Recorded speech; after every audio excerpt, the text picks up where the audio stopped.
കുളി കഴിയുമ്പോഴാണ് കൂടുതൽ ചൂട്. രാത്രിയൊക്കെ ആകുമ്പോഴത്തേനും അടുക്കളയിലേക്ക് നിൽക്കാൻ പറ്റത്തില്ല, ഭയങ്കര ചൂട്. എങ്ങനെ നിങ്ങളുടെ നാട്ടിൽ ചൂടൊക്കെ ഉണ്ടോ? ശിവാനി കുറേ നാളായിട്ട് പറഞ്ഞു പൊട്ടറ്റോ ഫ്രൈ ചെയ്ത് തരാമോ എന്ന്.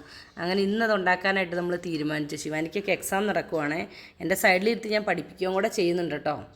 എൻ്റെ അടുത്തുനിന്ന് മാറിക്കഴിഞ്ഞ് കഴിഞ്ഞാൽ അവൾ വിഷയം മാറ്റി വേറെ പഠിത്തത്തിൻ്റെ ശ്രദ്ധ മാറി അവൾ വേറെ പണിക്കൊക്കെ പോകും. അതുകൊണ്ട് എൻ്റെ അടുത്ത് തന്നെ ഞാൻ ഇങ്ങനെ പിടിച്ച് നിർത്തിയേക്കണേ.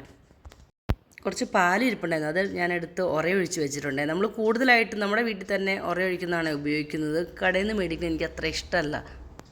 ക്ലാസ്സിൽ അവളുടെ ഫ്രണ്ട്സ് ആരോ സ്ഥിരമായിട്ട് പൊട്ടറ്റോ ഫ്രൈ കൊണ്ടുവരും, ഫ്രഞ്ച് ഫ്രൈസ് കൊണ്ടുവരും, അമ്മ എനിക്ക് ഉണ്ടാക്കി തന്ന് വിടുമെന്നും പറഞ്ഞുകൊണ്ട് എൻ്റെ അടുത്ത് ഇന്നും ബഹളാട്ടോ എനിക്ക് ഇതുപോലെ വേണമെന്നും പറഞ്ഞുകൊണ്ട്. പക്ഷെ ഞാൻ കൊടുത്തു വിടാത്ത എന്നാന്ന് വെച്ചാൽ തണുത്ത് കഴിഞ്ഞാൽ വലിയ ടേസ്റ്റ് ഒന്നുമില്ലല്ലോ കഴിക്കാൻ. അതുകൊണ്ടാണ് ഞാൻ സ്കൂളിലേക്ക് ഇത് ഞാൻ പ്രിഫർ ചെയ്യാറില്ല.